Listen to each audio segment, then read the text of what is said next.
Hey Panthers, good morning. This is Mr. Bowman.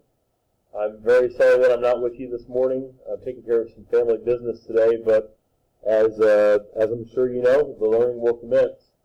By now you should already have a whiteboard, a dry erase marker, and one of the erasers. Panthers, what we're going to do is we're going to ask you to work problems like what we often have done before the CFA. So later this period you'll have a chance to take the CFA, but before we take it we're going to practice. So what we'll do is I'm going to show you the problems and I'm going to ask actually that the video be paused. So we're going to start here, Panthers. What I'd like you to do, please, is to try to, on your whiteboard, find the slope of each line. We're going to pause the video for 2 minutes. And we're going to pause it right now.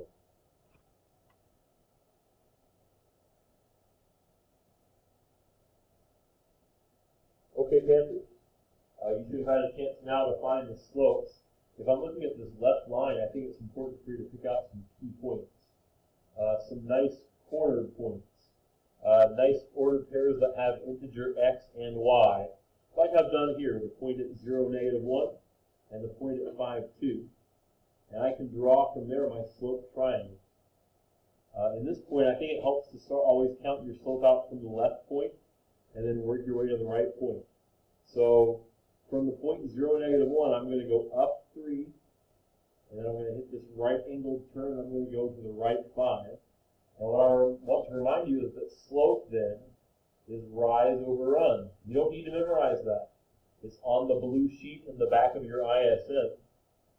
So here you've got positive 3, which is the rise, over a positive 5. The last thing to check and see is there a number that goes evenly both into 3 and 5 other than 1?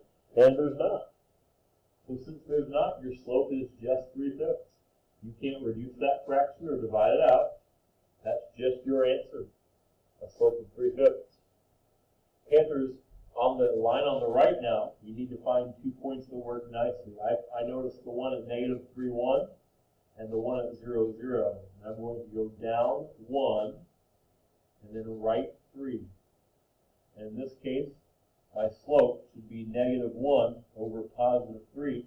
And again, I don't need to reduce that fraction because it's already been reduced. So my slope is -1/3. And there you have it. There is slope given a line, a skill that many of you have shown you're already pretty good at. Just keep working hard at this one, Panthers.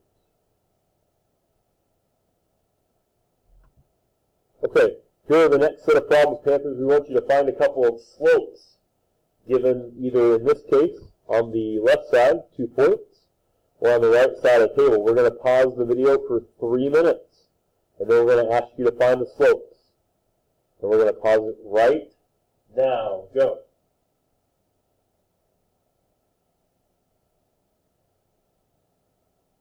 Okay, Panthers, you should have had a chance now to find the slopes. Look at the example on the left here, given 2 points. It is super duper important, Panthers, that you label your points before you find the slopes. x1, y1, x2, y2. The slope formula now. Another one you do not need to memorize because it's on that blue sheet in the back of your ISN. Slope is y2 minus y1 over x2 minus x1. So all you need to do now is to replace the y's, -5 minus 9. And on the bottom, replace the x's. How about -1 minus the -6? Okay. The step you should remember right here when you see minus a negative is to rewrite that. On bottom, write that you have not -1 minus -6, but -1 plus 6. And then, Panthers, combine the top, combine the bottom. -5 minus 9. If I owe you $5 and I take 9 more away, now I owe you 14. If I owe you on bottom $1 and give you back 6, then you've got 5. And in this situation, Panthers, the slope, is there a number that goes into 14 and 5 other than 1? There's not. So your slope is just -14/5. It's an odd slope. It's a weird one. And that's what the slope is. Looking at the table example on the right, Panthers, it's helpful to try try to find the change in x and the change in y. Panthers, I think there's a pattern on the left side that you can always add to get from one row to the next. And Panthers on the right side, I believe the pattern is that you can add 5.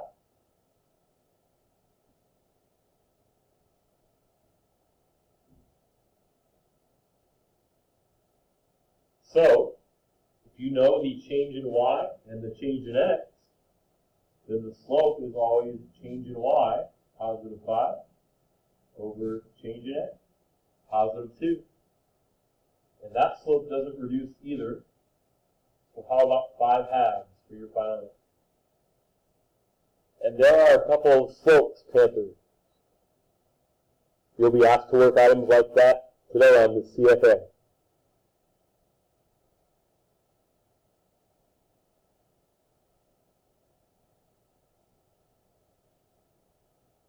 Okay, Panthers, here is a problem like the applied problem that you'll see on today's quiz.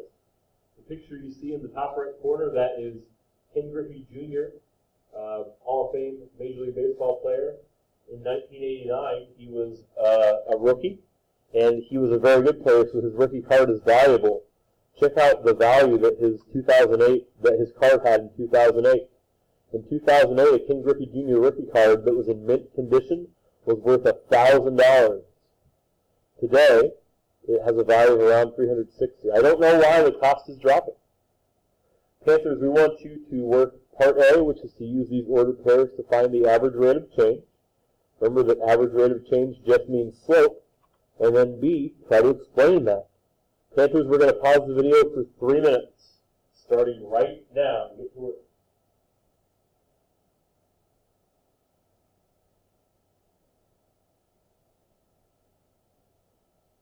Okay, Panthers, you should have had a chance to work both parts of this problem now.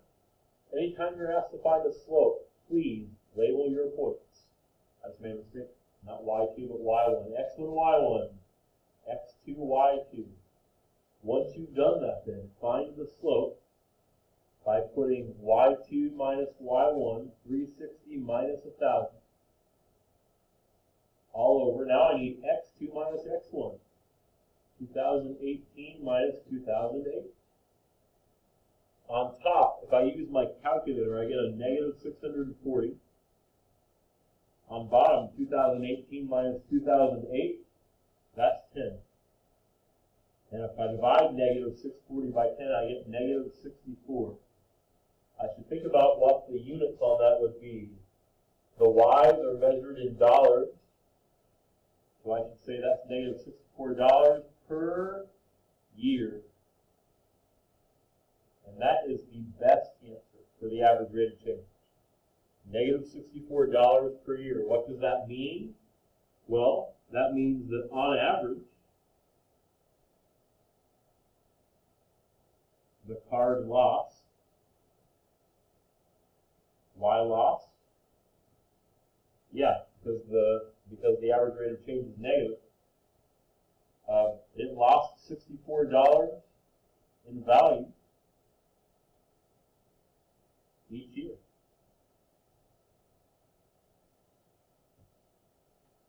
That's what the average rate of change means.